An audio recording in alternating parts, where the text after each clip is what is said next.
kacaturkeun dina hiji wanci. Sabadana si kabayan geus dagang bajigur teh, isukna si kabayan mung init dagang deui. Kituna mah aya alesanana nu jadi sabab jeung lantaran nyaeta si kabayan sieun diudag-udag deui ku masinis kareta api.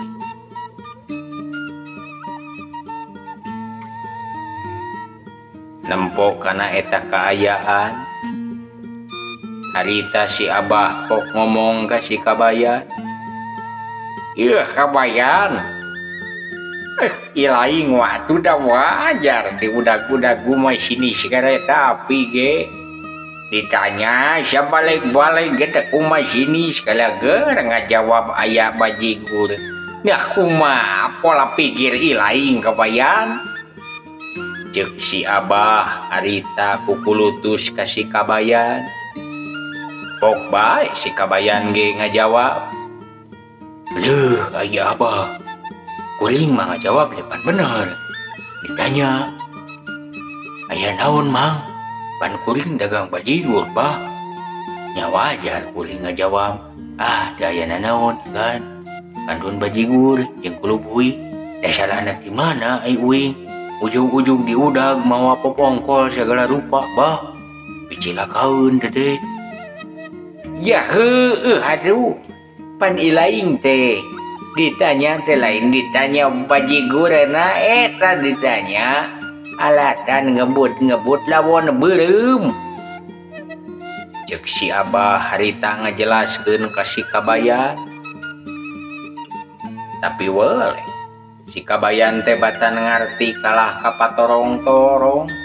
Atuh teh sirikna mah si Abah jeung si kabayan teh adu argumen anu daya anggeusna.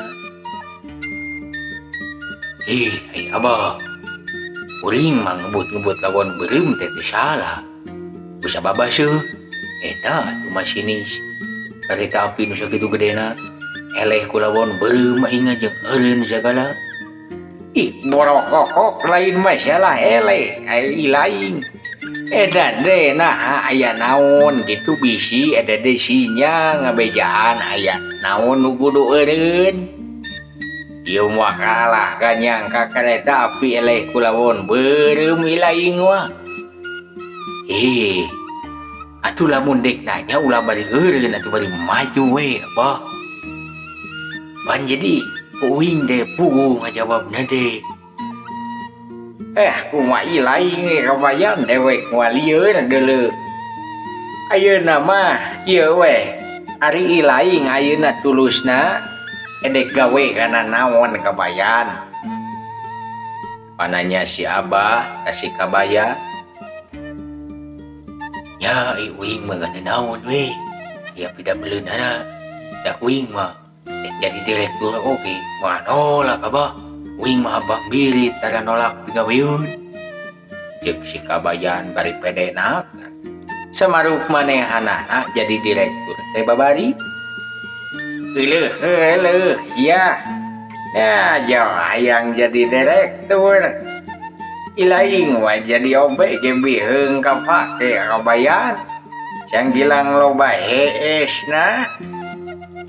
Ya siapa mah kuring deh lain kedua ngahatean jeung ngadukung. Geus kieu ilaing ayeuna mah kumaha lamun milu gawe ka peuntas ka si Kemod manggading isuk teh si Kemod teh dek init. Daek ilaing kabayan. Ai nyiteung kumaha? Walon si kabayan.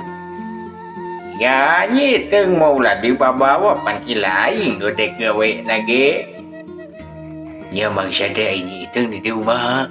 Ya ada kumaha atuh biasa we barang gawe di dieu ge.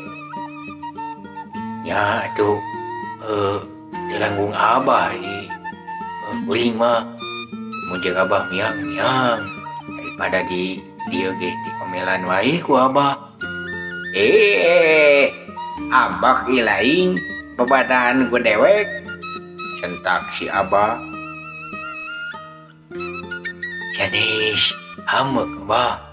nya maksud teh pokona mah bade angkat berarti kuring ayeuna bade beberes heula narapikeun anggoan bengin dan abah nya atuh bari pamit heula ka Nyi Iteung deuleu tarapti kabayan nya tuh bari mios abah ceuk si kabayan harita pamitan bari leos ini gedik si kabayan ini maksud nama dek pamitan kanu boga warung begitu nama halus si kabayan teh sabab manehna sadar sok ngecelok ka warung amun ayeuna teu puguh-puguh ini ariwang sieun disangka nyingkahan utang barang geus balik di warung jeung ti tatangga katut balat-balat si kabayan pamita manehna beras bae balik ka imah bus ka kamar mereskeun baju nu bakal dibawakeun isukan barang pasosore harita si kabayan ngadenge aya anu kakatrok kana panto aya lian taya sanes sing horeng si Kemod anu dek ngajak gawe ka peuting bentar punten abah punten bah urang ameng ceuk si Kemod harita teu sirik nama jiga ka budak leutik we saha teh jeung ngajak ameng si abah mah teh ameng cenah ngapalkeun jawab si kabayan di jero imah bari manehna mukakeun panto euy geuning Kemod lebet mod ceuk si kabayan ka si Kemod si Kemod asup ka jero imah barang si Kemod ge pok bae si Kemod ngomong kieu kabayan singkat nama lah kuring teh edek ngajak gawe ka ilaing ka peuntas geus siap can nya geus atuh mod ningali baju ge geus diberesan isuk mah indit pokona mah nya syukur atuh ai kitu mah omat ke peuting daten kuring soalna pan urang ka pelabuhan heula meureun urang teh lah sababaraha jam mah meureun nungguan di pelabuhan tah pas subuh urang indit kana kapal cai kabayan sok mabok laut tara maneh mabok teh meunang mon nyatara atuh kuring mah ceuk si kabayan nya syukur ai kitu mah tuh kuring pamitnya omat isuk teh urang teh naik kana kapal cai nah jadi ilaing jeung kuring inditna pada seberanya euy tanya si Kemod hebat harita si Kemod teh sabab ngobrol jeung si kabayan anu kakalerka nya teuing atuh Kemod tugan eta yang geus kieu lah kuring ge jadi kabawa poho ieu kabayan urang ini teh ayeuna atulah ceuk si Kemod harita ngajak ini nya ayu atuh da kuring geus pamitan ka si amu ka Nyi Iteung oge ka si abah geus puguh da si abah nu deui tah nya sok atuh hayu bawa pakaianana jadi harita si kabayan mawa kantong nu eusina pakaian berabay si kabayan jeung si Kemod arindit ka pelabuhan singkat carita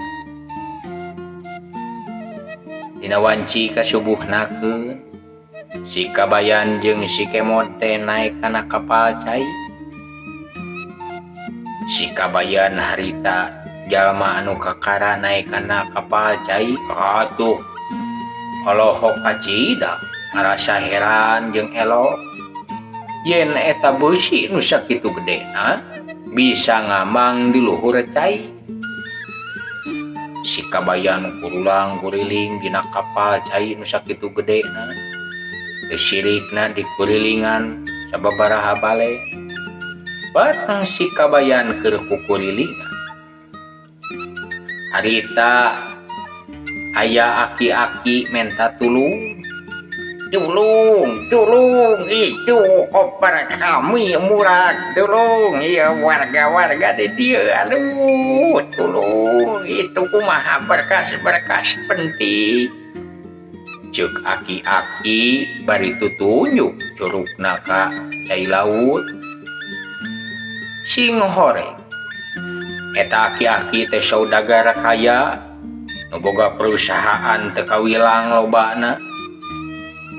Harita aki-aki teh bingung teu manggih tungtung susah manah taya sudahna. Sabab koper manehanana ragrag ka laut. Turung. Eta tuh pangnyokotkeun ke ku kami dibere duit 100 juta. Aduh saha bae. Ceuk aki-aki bari kacah kici. Harita loba jelema ngariung nararempo kana eta koper. Tapi saurang oge nu wani mantuan. Komo deui pikeun nyebur ka laut mah sabab di eta laut teh loba lauk hiu anu sakitu garalak jeung gede. Ana harita si kabayan anu keur kukurilingan kejepu. Atempo si kabayan luncat ka laut. Kucibok si kabayan ngojay. Kucibok rawel. Dengan si kabayan ngerawel kana eta koper. Kadenge ti luhur. Jalma-jalma cing garorowok nitah ngalungan pelampung jeung tamang ka si kabayan. Si kabayan harita kawel manehanana teh kana pelampung jeung tamang. Tarekel naik reng ngahapna nyenen kemis. Bakat tingku capek jeung reuas di udag-udag ku lauk hiu. Aki-aki oge nempo eta koperana bisa disalametkeun atuh-atuh lain di kieu na bari nunuhunan. Nuhun jang nuhun pisan ieu 100 juta nah bade cek bade dikesan engke lungsur tina ieu kapal cai nuhun pisan ujang. Harita leungeunna bari acung-acungan nganuhunkeun ka si kabayan. Barang ngadenge si kabayan dek diburuhan duit 100 juta. Harita si kabayan lain atau olah duruk-duruk. Si kabayan acung-acungan curugna bari amak-amakan. Sa tadi nu nyurungkeun dewe, sok kararaku sia di dieu. Bisa diparabkeun ku kuring kabeh ka uncal, Bika sabaleun kumaha lamun kuring disantok ku lauk dieu. Sok sia ngararomong ka dieu wani mah. Da apa? Kuring teh murid silatna si Mae. Halo nying, kuring keur kurilingan dijonglokeun bika sabaleun ka dieu sok. Cicing, aki-aki pewat. Tong duit 100 juta. Sabieu sok ngaku sia. Tong samat kania ya ieu ka si kabayan. Ceuk si kabayan harita nafsu ngagudug-gudug amarah teu kawadah.